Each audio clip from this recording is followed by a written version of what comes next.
Welcome to Better Relationships, Better Work, where we explore how to make work better through the power of relationships.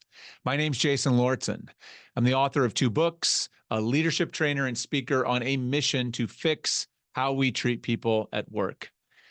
Thank you for being here today. In this episode, we're going to do something a little different.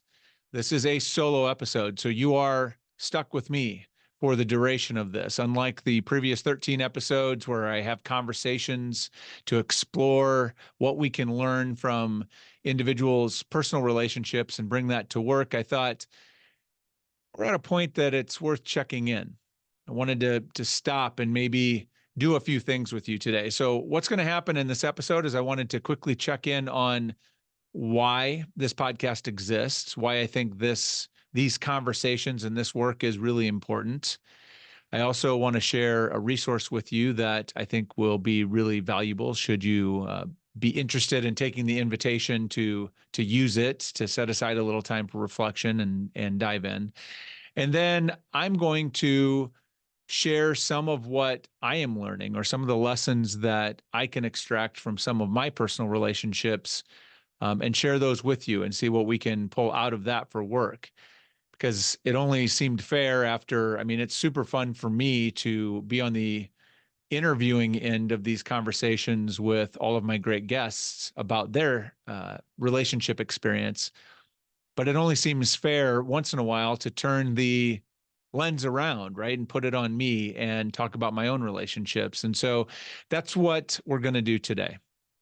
So I want to start, I guess, with just quickly revisiting, at least revisiting for me, maybe not for you. Maybe this is the first time you are hearing me talk about this if you are new to the podcast.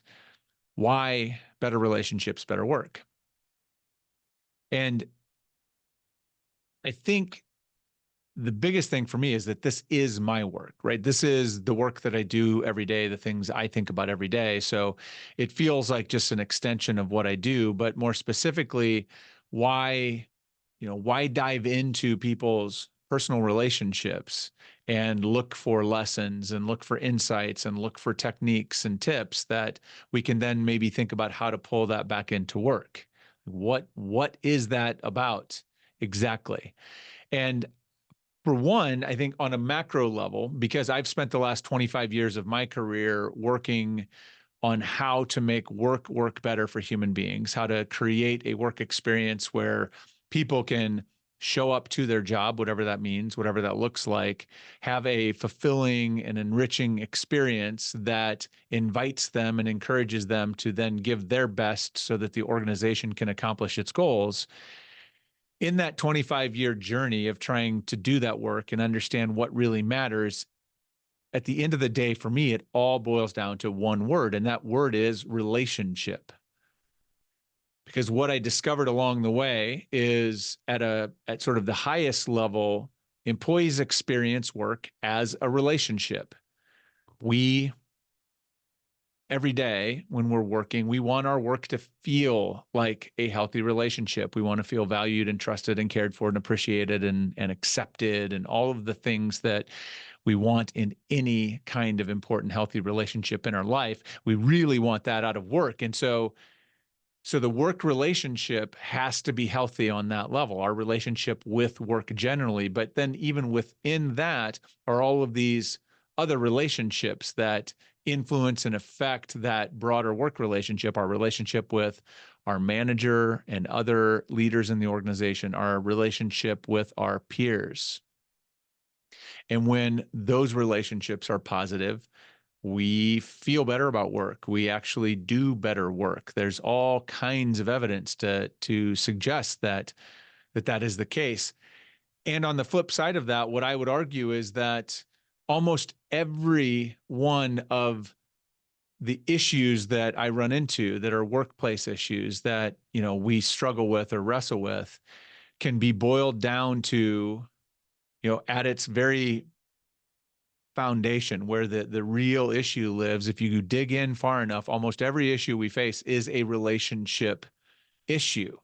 It's a lack of feeling valued. It is a lack of trust or broken trust. It is an inability to create clarity about expectations or accountability. It's an inability to have conversations that actually matter, right? To have real conversations. It's an inability to step into conflict in a way that is healthy and positive. All of that is relationship, is about the relationship. And all of that requires that we build relationship skills. And so that's part of the reason that I'm so bullish about us being curious and relentless learners about what makes relationships work, because it is vital that we understand those things and that we be looking for answers and looking for solutions to bring to work. But here's the bigger, I think, the bigger thing that I have been feeling lately is that while all of this is true about work, and that work, when it's not working, and it's not working in a lot of places, is because of a lack of relationship and our inability to, or lack of skill in how to build relationships. We have a bigger relationship issue. I mean, if we zoom out, right, there's data telling us at a societal level, we have things like, we have a loneliness epidemic going on. The data there is pretty staggering. We have a mental health crisis that really comes back to, I think, in a lot of ways, a lack of connection, if you kind of dig in on that. And we're against kind of an insidious enemy in social media, because social media is fueled by our disconnection, right? The more disconnected we are, the more polarized we are, the better social media tends to do. So there's no interest in healing that. And so they're going to continue to feed that and ensure that we stay as disconnected as we can. And the same thing is happening to our children. And you think about that and the lasting impact that can have, right? There's some really scary things happening broadly. And I mean, if you go looking for the data, you will find it. It's sort of everywhere. I mean, the Surgeon General just this week, the week I'm recording this, came out, in the Surgeon General of the US came out and said that social media should have a warning label on it, like cigarettes do, for the potential harm or damage that it can do to teens, or children. Like, that is pretty heavy stuff. And so we have all this stuff going on at a broader level. We are disconnected, out of relationship at a broader level. And so that's another reason that I love this particular work, sort of blending the conversation about the personal relationships with the work relationship, and really getting into the fact that these skills, these relationship dynamics, are the same no matter what. They're the same in both contexts.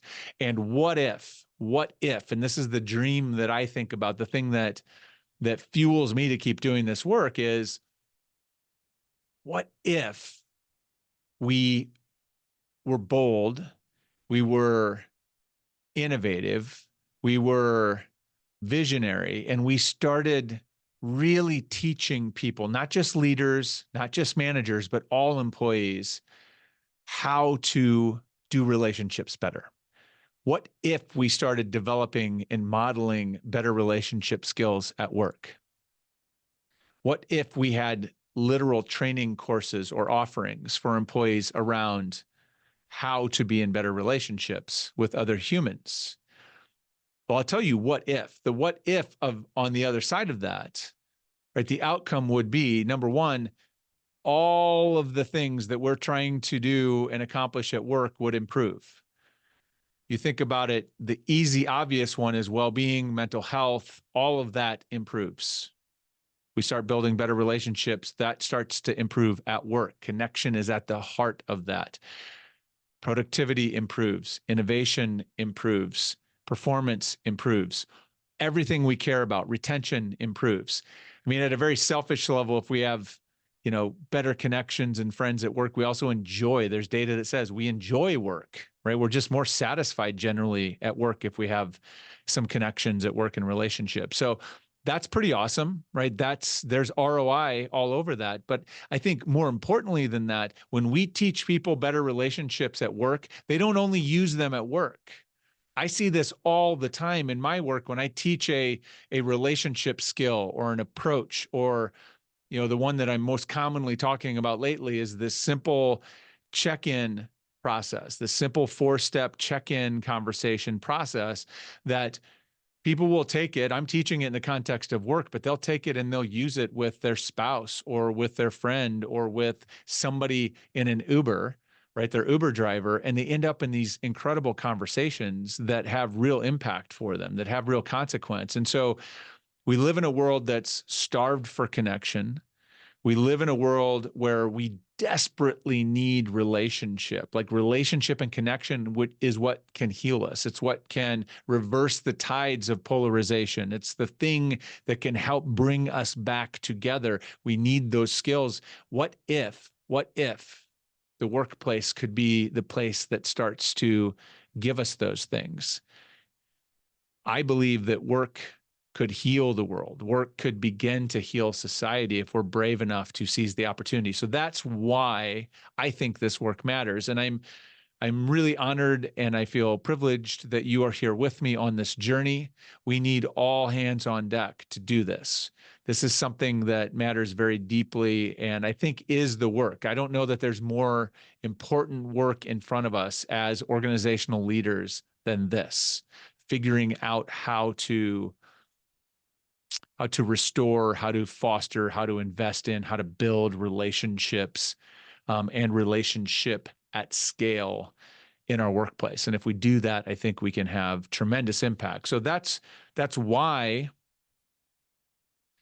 I've been doing this work. That's why I launched this podcast, was to try to get at this conversation in a different way through these personal conversations with, thus far, my friends and colleagues and those who are really thoughtful and interesting and have some really cool perspectives about relationships. So if you've been following the podcast or if you've sampled a few of the episodes, you know that I tend to follow kind of a general framework, kind of the overarching conversation that we have together tends to be that I ask the guest to, we talk about a personal relationship that they have that's really healthy, and we kind of try to dig in and understand what makes that relationship work, and we try to find a lesson or two or an insight or two that we can then take and later apply that or try to bring it into the work relationship or the work environment and see how that looks. I also ask them to think about a work relationship that they have, a personal relationship with someone that was, built through work, and then we dig into that one as well. And then we, again, try to pull that into work. But one of the things you maybe don't know or don't see is that of course, in advance of those conversations, I send these, my guests, the questions. I give them kind of a list of questions for them to reflect on and to think about. And many of them, maybe not all of them, but many of them have said to me that the exercise of going through that reflection was incredibly helpful for them. It was incredibly insightful. It has led them to some ahas or some decisions or some insights about, I need to do this, or I really want to do more of that, or this really got me reflecting about this. And so I reached out to that person, or they were so excited after doing the reflection and having the conversation to share the conversation with this friend or the person they talked about, because it really helped them sort of uncover what was so important about that relationship and why it works. And they're learning as they're going. And so early on, one of my guests, the amazing Rebecca Ryan, said to me, like, you should really put this reflection, these questions that you're asking us to do in advance of these conversations, you should make that available to your audience so that if they want to do this work, if they want to kind of mine their own experiences for some insights and really do a little reflection, they can do that. And so I just wanted to let you know, or maybe remind you, that I have done that, there is a link to this reflection, this worksheet. It's a form you can click on and go into and fill out. Doesn't take, it takes as long as it takes, depending on how reflective you want to be. But the questions are there, just there as a resource for you. I would encourage you, it's a great Saturday, Sunday morning kind of exercise. If you get up, if you have a busy big family household and it's quiet in the mornings, whenever it's quiet, sit down with a cup of coffee or a cup of tea or whatever it is your favorite beverage in the morning, and do some reflection. Or if maybe you have quiet time in the evening, sit down and do some reflection. But it's there. I would invite you to take advantage of it. And I would love to hear from you if you have some really interesting insights or breakthroughs on that. So that was the resource I mentioned that I wanted to share with you, kind of an invitation to do some of this work yourself. All right. So now let's turn the lens. As I mentioned earlier, I've gotten to have 13 awesome conversations with folks about their relationships, and I felt like, I need to probably do some of this reflection for myself. And I'm often thinking about these things because of the nature of the work that I do, but it only seemed fair to kind of pause and share some of the things I've been thinking about or things I'm learning from my own experience that maybe would be helpful to you as well. And so I have a couple for you today that I would like to share. And these are sort of the bigger, I guess, things that seems to me I've been talking about these lately, or at least they've been coming up in conversations with others as we talk about what's going on around connection. And the first one is one that I'll be honest, I was a little caught off guard. This isn't about a specific relationship that I had. It's not with an individual, but it's more so a reflection of kind of how I was showing up in the world or how I was traveling the world. And I'm trying to remember what it was exactly that started me thinking about this. But I began to notice that when I was out in the world, whether that be at the store or walking the dog or whatever, any place that I might encounter other humans, that I was really going out of my way not to make any sort of contact with them, right? Not to make any sort of accidental connection or invite any kind of interaction. And as someone who is in the relationship business and the connection business and whatever, like that didn't feel quite right to me, right? I'm like, why, how did this happen? And so, because I felt very isolated, I started to notice that I felt very much like I was kind of putting on a shield or putting a bubble around me. It was like, if you remember during the pandemic, kind of putting your mask on that covered most of your face. It was like I was putting sort of a almost an invisible mask on over my entire kind of body to not be seen by anyone else. And it was a very weird realization for me to have.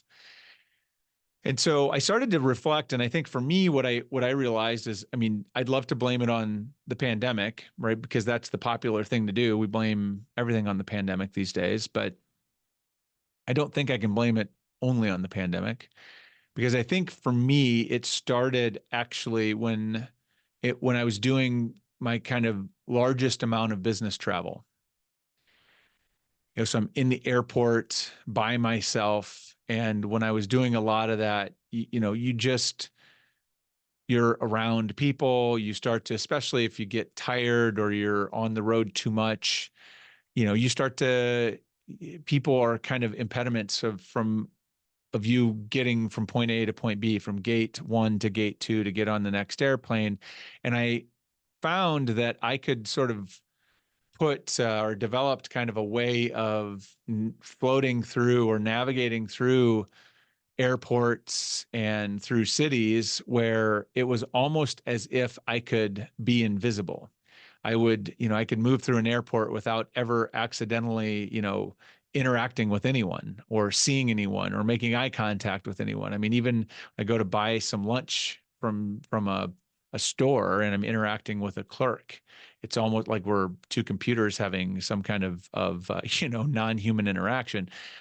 And I think that's where it started. And then the pandemic hit and, everything was unsafe. And now it was like imperative to keep distance from others. And we were wearing masks and we were like, it just became almost protective. Other human beings represented threat there for a while, danger in a very real way. And so safety was about having that distance and that shield. And so I didn't realize I had built up all this armor around me. I don't think I was noticing it. And when I did start to notice it, I realized I didn't like how it felt.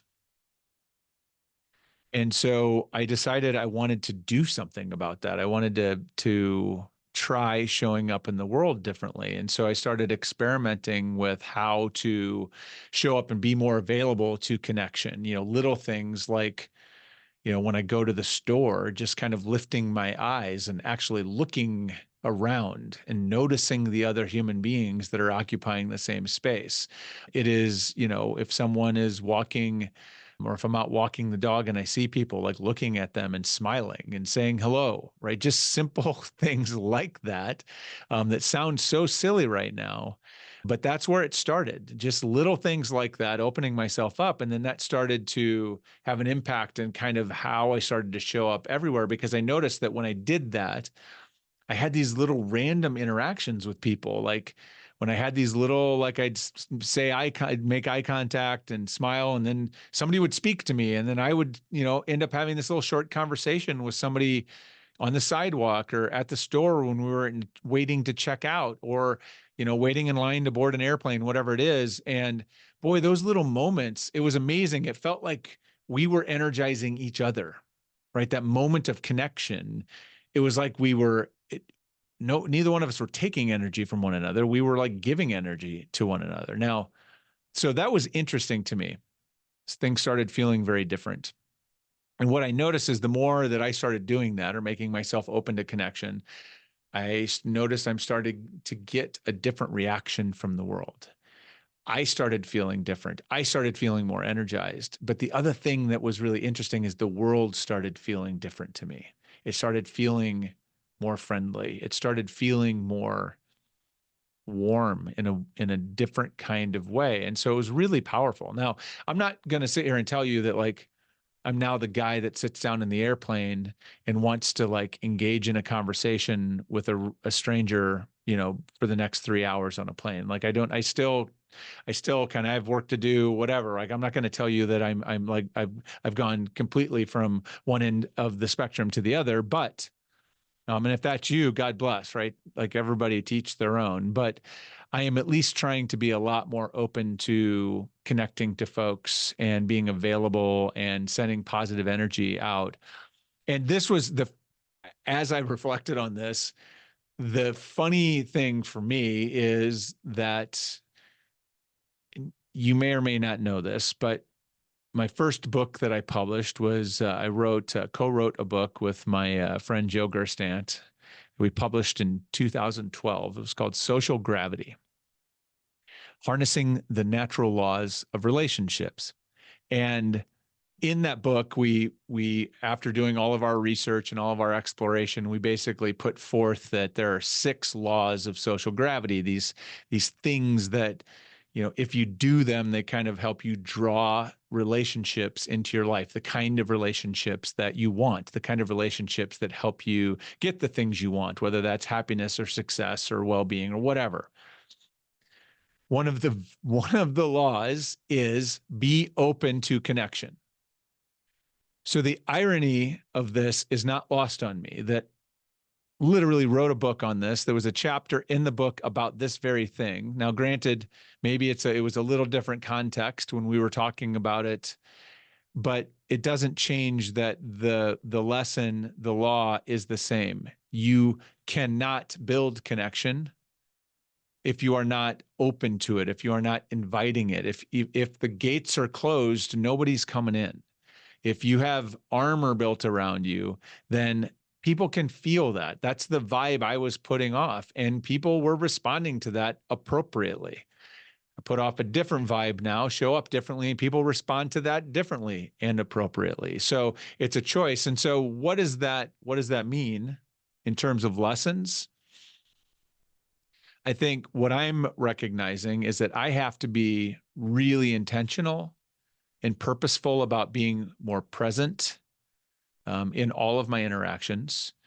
Part of that has been bringing a different kind of curiosity as I'm traveling through the world. Like, when I am flying now in the airports, I am observing the like incredible diversity of human beings that are in the same space around me and all of the energy and things that are happening. It's really interesting. And that curiosity alone helps me stay present and more available just to, even just the energy around me and sort of being able to participate in that.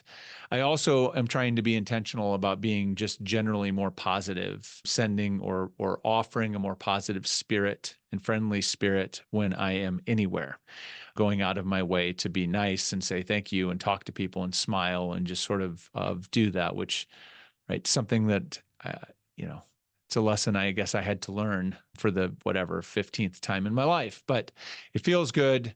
And the more I do it, the better I feel and the better the world feels. So that's lesson number one for me. And we'll come back to this in a minute in terms of how we apply that to work. That's one thing that's happening for me.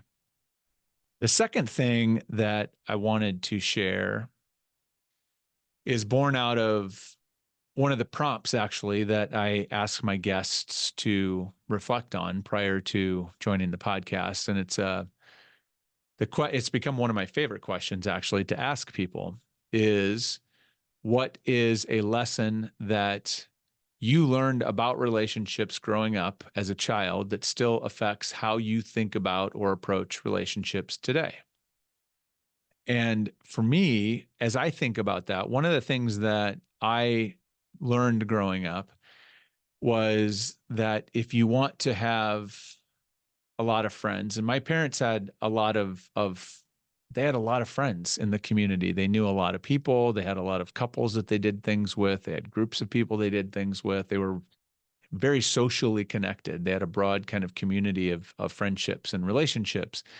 And what I came to notice or understand was that they really invested time, they invested effort in building those relationships, in making time to be with people. We were always hosting people for dinner at our house. People were coming over for dinner, or people were, they hosted card parties at our house. We were always hosting holiday things at our house with family members and friends. There was always stuff like they were, and hosting is no small thing. Particularly my mom is the kind of person where the house has to be immaculately clean before people come over. And so when we were hosting, like there was real work to be done, not only getting clean, but she was an amazing cook. So she made great food and all the things. She was a, master in hospitality. And so it was a lot of work. And so there was a lot of energy that went into that. And I also remember them having conversations at times about,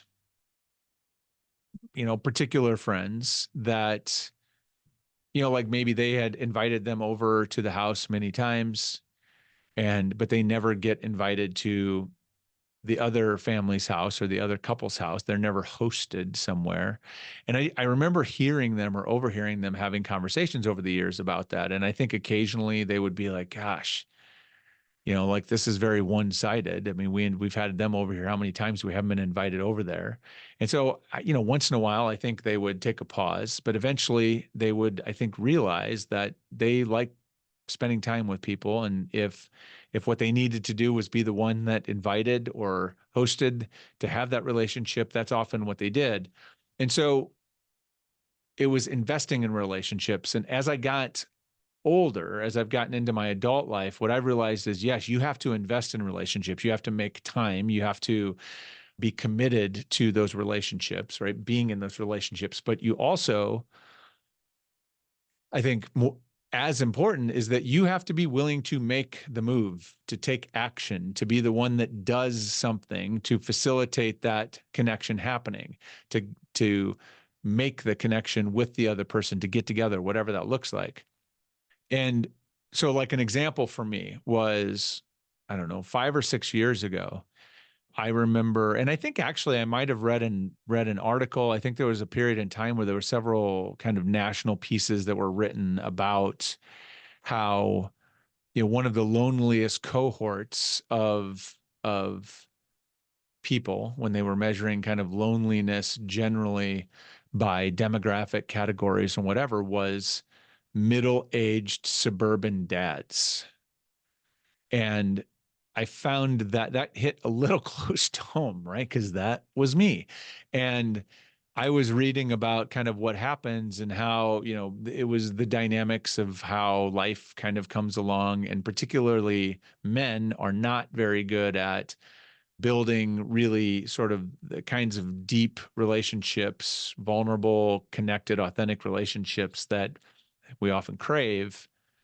And so, life comes along and you've got kids and everything. You move out to the burbs, and suddenly those relationships that didn't have a lot of depth or intention to them all kind of go away. And you have no real friends. You have nobody to talk to. And that got me reflecting. And I had some friends. I had some good friends, but as I got to reflecting, I realized, most of actually the really, I would say, meaningful, purposeful, deep conversations I was having were with female friends. That seemed to be more comfortable for them. And I loved having those conversations, but I realized, like, why am I not having those relationships and conversations with my male friends? And I wanted to see how we could do that. Like, and so I started thinking about it, and I decided, here's what I'm going to do.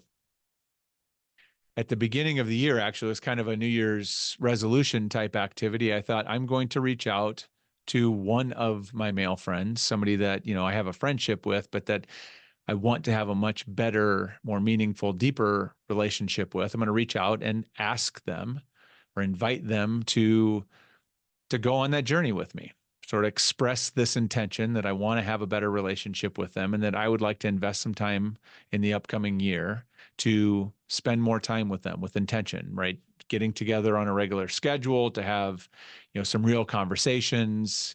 And I did. And I've repeated that now like every year for the past 5 or 6 years. Each year I have added one more to the list, and I will make that invitation. And then, and most of these are people that, I can see in person, face to face, because they live near me. In some cases, there are people that don't, that I know have been with face to face, but don't live that close to me anymore. You can do it via Zoom or phone calls or whatever as well, if you do it with intention. But it's been incredible, right? The relationships that I've developed and that continue to develop are so meaningful. And I feel so lucky and fortunate and grateful to have these relationships. And so it's worked, but it's an investment and it's intention. And I had to be the one to reach out. And so what that means in terms of lessons, I guess, that you might take from that, or what I might offer up, is just that I would encourage you to think about your relationships, or think about the relationships that you would like, or what you would want your relationships to look like, where you want them to be deeper or different. And then think about what action you could take to make that happen. Maybe it's reaching out to a friend that you used to be close with, but you've kind of drifted apart because of life or because of whatever, reaching out and saying, hey, I miss you, and I'd like to make an intentional commitment to getting reconnected. Would you be interested in that? It might be your spouse. Maybe it's with your spouse. You feel like ships passing in the night because life, all the things, whether it's with kids or whether with work or whether it's whatever.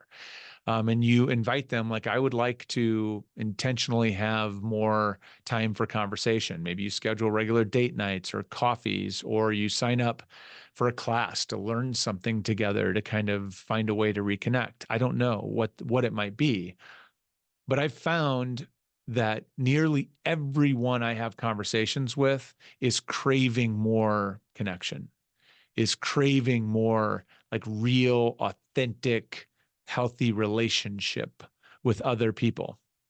And that need is there, it's palpable. But what I've also found to be true is that most people either won't do anything about it or don't know how to do anything about it to actually make something happen. And so if you're waiting around for someone else to reach out to you, it's not coming, right? That's not going to happen. And so I would encourage you, stop waiting, take action. Take action.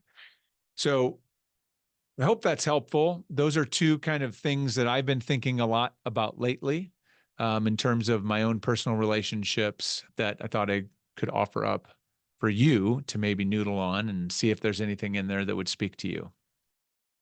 This webcast is sponsored by my longtime friends at Inspiring Workplaces. Now, if you are someone who's working to create an engaging and inspiring workplace for your employees, and of course you are, that's why you're here, then listen up.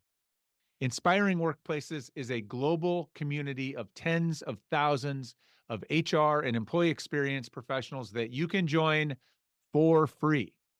As a member, you will gain access to thousands of articles and videos and podcasts and events that will help you change the world by changing the world of work. They are also home to the Inspiring Workplaces Awards that recognize the best workplaces in the world. You can learn about the application process at their website. So please go visit inspiring-workplaces.com to learn more and to join the community. That's inspiring-workplaces.com.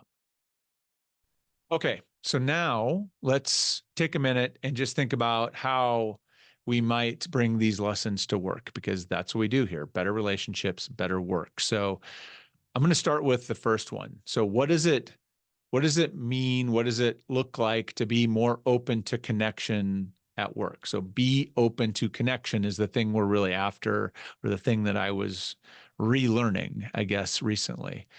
So a couple thoughts I have would be, I think it can be as simple, if I think about my own journey and experience, it might be as simple as just being more curious about the people you work with. Kind of like, I've just tried to be more curious when I'm out in the world of other people, observing other people, and thinking about like the choices that they make about how they showed up in the world today, or how they decided to come to the store or whatever, but just not judgmental, just curious, like questioning, curiosity. So at work, like being curious about the people you work with, even if you've worked with them for a long time, just finding a bit more curiosity, observe them. Maybe you ask them questions, try to learn something new about the people you work with, because one new piece of data can shift your perspective on someone. So I think what my experience has been, and I think you will find, is that just by being more curious about others, you will find that they often then get more curious about you. And that is a recipe for a better relationship, or at least an opportunity to make a different kind of connection, or a better connection. I think the other thing that, what I talked a little bit about is just really thinking about the kind of vibes you're putting off, right? How are you presenting? What does your presence look like in terms of how you're showing up with people? Whether you go into an office, whether you go into, a workplace setting of some sort, whether in healthcare, manufacturing, whatever it is, you go to someplace, or whether maybe this is your digital footprint, even how you're sending emails. But just think about, what kind of vibe am I putting them off? Am I putting off a vibe of friendly openness? Sure, I'd love to talk to you. Or am I putting off a vibe of aloofness, or sort of distance, being reserved? Like, what am I putting off? And that's what I realized, is the world was responding to me exactly the way I was sort of exactly in alignment with the invitation I was offering. When I offered a different invitation, the world started responding differently. And I think you would find that at work as well.